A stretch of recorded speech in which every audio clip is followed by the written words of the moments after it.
Pamela Heineman, and me and my husband, we got LeafFilter because I didn't want him on a ladder getting the leaves from our roof.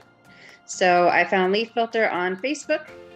I called and they sent somebody out to our house.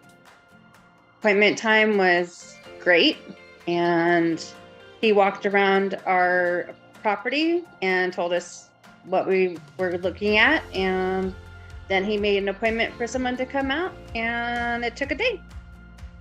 They were here, they were professional, they wore booties, and at the end, they got my husband, and he walked around, and he was very happy with what he saw. We don't have any leaves.